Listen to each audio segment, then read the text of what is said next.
छंद छंद क्या होता है, छंद के कौन कौन से अंग हैं, कितने प्रकार के होते हैं, इन सबको हम लोग इस वीडियो में जानेंगे। ठीक है, आज का जो हमारा टॉपिक है वो है छंद। बहुत ही इंपॉर्टेंट टॉपिक है। आप उत्तर प्रदेश का कोई भी एग्ज़ाम दे रहे हो उसमें ये टॉपिक इस टॉपिक से एक क्वेश्चन जरूर देखने को मिलता है। ठीक है, तो चलिए स्टार्ट करते हैं। सबसे पहले छंद किसे कहा जाता है? तो विशिष्ट अर्थों या गीत में वर्णों की संख्या और स्थान से संबंधित नियमों को छंद कहा जाता है। मतलब कोई भी गीत है उसमें उनके वर्ण और संख्या के स्थान पर जो नियम रहते हैं उसे ही छंद कहा जाता है, किस नियम से रखा जाए। ठीक है, जिससे काव्य में लय और रंजकता आती है। मतलब छंद के कारण ही कोई भी काव्य है उसमें एक लय आती है और तुक ये सब आते हैं। ठीक है, लय को बताने के लिए ही छंद का प्रयोग किया जाता है। मतलब लय, अगर किसी गीत उत का लय बताना है तो बिना लय छंद के उसको परिभाषित नहीं किया जा सकता है। ठीक है, चलिए हम लोग पहले छंद के अंग देखते हैं, कौन कौन से अंग हैं। तो छंद के निम्न अंग हैं, कौन कौन से हैं? पहला है चरण। जैसे कुछ छंदों में चरण 4 होते हैं लेकिन लिखे 2 ही पंक्ति में जाते हैं। अभी मैं आखिरी में एक एग्जाम्पल लेकर के सभी जितने भी अंग हैं उन सबको अच्छे से बता दूंगा। ठीक है, तो पंक्ति में कुछ छंदों में चरण 4 होते हैं लेकिन लिखे 2 ही जाते हैं और कुछ में 2 ही चरण होते हैं। ठीक है, वर्ण वर्ण तो सबको पता ही होगा क्या होते हैं वर्ण। जैसे हास्य वर्ण और दीर्घ वर्ण। हास्य वर्ण में क्या क्या आते हैं? जैसे क, की, कु और क्री, ये 4 हैं। हास्य वर्ण कितने हैं? 4 हैं। और दीर्घ वर्ण का, की, कु, के, कै, को, क, मतलब ये 7 हैं। हास्य वर्ण 4 हैं और दीर्घ वर्ण 7 हैं। अगला है हमारा मात्रा। मात्रा क्या होता है? जैसे ह्रस्व मात्रा या दीर्घ मात्रा, एक मात्रिक या द्विमात्रिक भी बोला जा सकता है इसे। जैसे अ, ई, उ और ऋषि, ये ह्रस्व मात्रिक मतलब एक मात्रिक है इनका। और द्विमात्रिक क्या होते हैं? आ, ई, उ, ए, ओ, औ, ये दीर्घ मात्रिक हैं। इनकी 2 मात्रिक होती हैं। ठीक है, अगला है संख्या और क्रम। संख्या और क्रम निर्धारण कर, मतलब वर्णों और मात्राओं की गणना को संख्या कहा जाता है। तो और जो लघु और गुरु जो मात्रा होते हैं वो लघु और गुरु के स्थान को भी लघु और गुरु के स्थान निर्धारक को क्रम कहा जाता है। मतलब कोई छंद है उसमें वर्णों की संख्या या फिर उनका क्रम और संख्या, ये सब निर्धारण करने को ही, इन सब की निर्धारण को ही क्रम कहा जाता है और संख्या कहा जाता है। अगला है गढ़। 3 वर्णों का समूह। गढ़ किसे कहते हैं? 3 वर्णों के समूह को गढ़ कहा जाता है। जैसे गढ़ केवल वार्णिक छंदों के मामले में ही लागू होते हैं। केवल छंद में ही, वार्णिक छंद में ही लागू होते हैं गढ़ केवल। ठीक है, कौन कौन से गढ़ हैं? 8 गढ़ होते हैं। य गढ़, म गढ़, त गढ़, र गढ़, ज गढ़, भ गढ़, न गढ़ और स गढ़, ये 8 गढ़ होते हैं। ये बहुत इंपॉर्टेंट है, कभी पेपर में पूछ लेगा। ये 3 ऑप्शन दे देंगे और एक ऑप्शन नहीं रहेगा। ठीक है, तो ये याद रहना। एक बार और बता रहा हूँ, य गढ़, म गढ़, त गढ़, र गढ़, ज गढ़, भ गढ़, न गढ़ और स गढ़। ठीक, इससे आप किसी भी तरह के ट्रिक बना करके याद रख सकते हैं। जैसे यमाता राजभान सलगा, यमाता राजभान सलगा, इस तरह करके याद रख सकते हैं। अगला है यति। यति क्या होती है? जैसे यति मतलब होता है विराम। यति मतलब होता है विराम। जैसे छंदों में नियमित वर्ण या मात्रा पर सांस लेने के लिए रुकना पड़ता है, इसी रुकने के स्थान को यति या विराम कहा जाता है। मतलब जहाँ हम अपने आप सांस लेने के लिए किसी छंद को पढ़ते समय रुक जाते हैं उससे ही यति या विराम कहा जाता है। और गति किसे कहा जाता है? जैसे गति, इस छंद को पढ़ने के प्रभाव या लय को गति कहा जाता है। मतलब कोई छंद अगर हम लोग पढ़ रहे हैं उसको किस गति से पढ़ रहे हैं, इसे ही गति कहा जाता है। ठीक है, अगला है तुक। बहुत इंपॉर्टेंट है, किसी भी गीत उत के लिए सबसे ज़्यादा इंपॉर्टेंट यही रहता है। छंद के चरणांत की अंतर मैत्री को तुक कहते हैं। जैसे अभी समझ में आ जाएगा अब।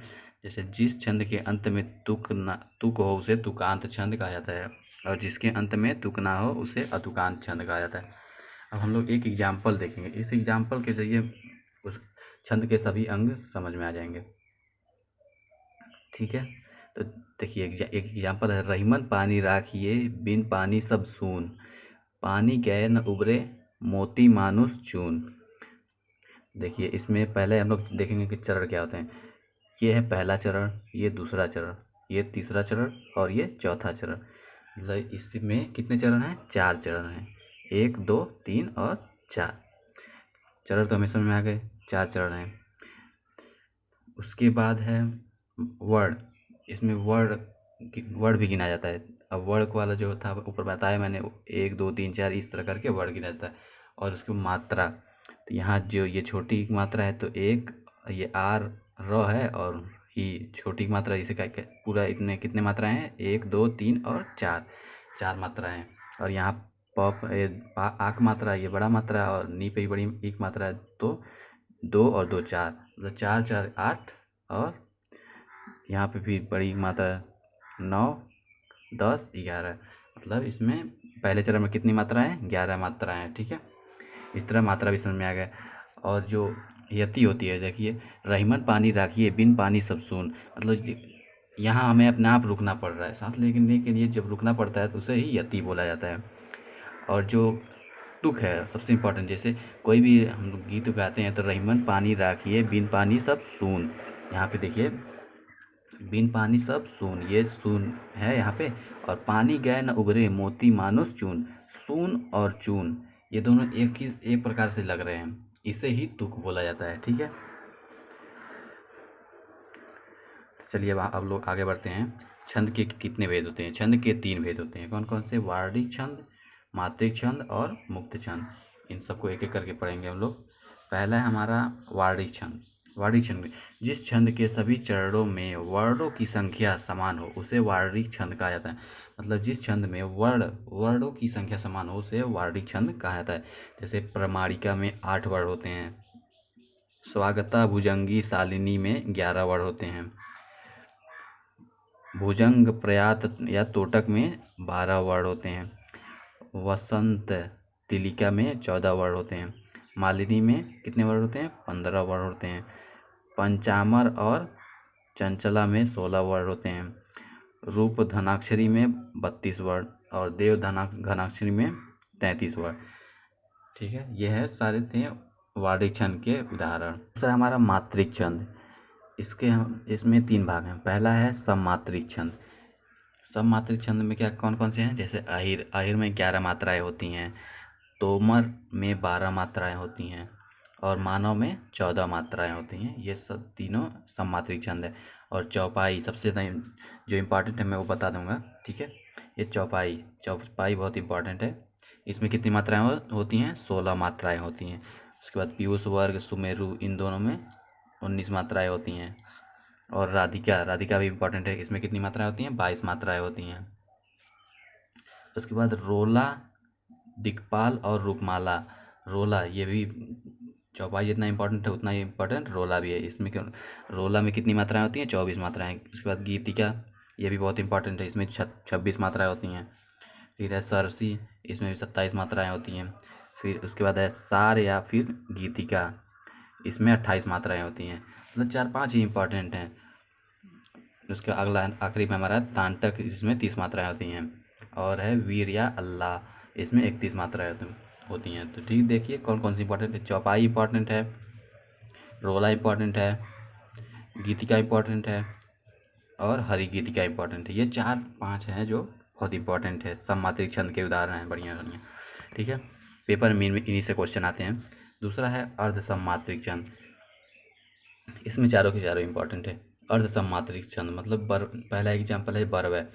बरवय के हैं कौन क्या होते हैं? विषम चरण में 12 मात्रा और सम चरण में 7 मात्रा होते हैं। मतलब अभी मैंने ऊपर बताया कौन चरण कितने होते हैं, तो पहले और तीसरे चरण को विषम चरण और दूसरे और चौथे चरण को सम चरण कहा जाता है। तो विषम चरण में 12 मात्राएं होती हैं और सम चरण में 7 मात्राएं होती हैं। तो अगला है दोहा। दोहा में कितने होती हैं? दोहा में विषम में 13 होती हैं और सम में 11 होती हैं। सोरठा दोहा का उल्टा होता है। तो जो हमने ऊपर एग्जाम्पल देखा था उसमें ऊपर पहले चरण में कितनी मात्राएं थी? 11 मात्राएं थी और तीसरे में भी 11 मात्राएं थी। तो 11 और 11, इसका सोरठा में क्या होता है?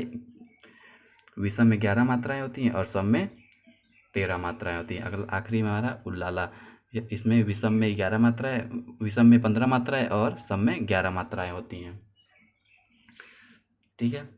अब तीसरा हमारा जो सम मात्रिक का तीसरा भाग है विषम मात्रिक छंद। इसमें इसका 2 एग्जाम्पल है, कुंडलिया और छप्पय। कुंडलिया किससे मिलकर बनता है? दोहा और रोला से। और छप्पय किससे मिलकर बनता है? रोला और उल्लाला से। अब आखिरी में हमारा तीसरा छंद का तीसरा भाग क्या है? मुक्ति छंद। जिस विषम छंद में वार्णिक या मात्रिक प्रतिबंध ना हो, ना ही प्रत्येक चरण में वर्णों की संख्या और क्रम समान हो, और मात्राओं का कोई निश्चित व्यवस्था ना हो, कोई निश्चित व्यवस्था भी ना हो, तथा जिसमें ताल के आधार पर पंक्तियां में न लाया गया हो, मतलब उसमें कोई गीत, कोई तुक नहीं है, कोई चरण नहीं है, कोई गति नहीं है, कोई वर्ड समान नहीं है, मात्राएं समान नहीं, उन्हें ही मुक्त छंद कहा जाता है। मतलब ये मुक्त है। इसका एग्जाम्पल है निराला की कविता, जूही की कला। यह पेपर में पूछा जा चुका है कि जूही की कला कौन से छंद का उदाहरण है? तो किस छंद का उदाहरण है? मुक्ति छंद का। ठीक है, धन्यवाद।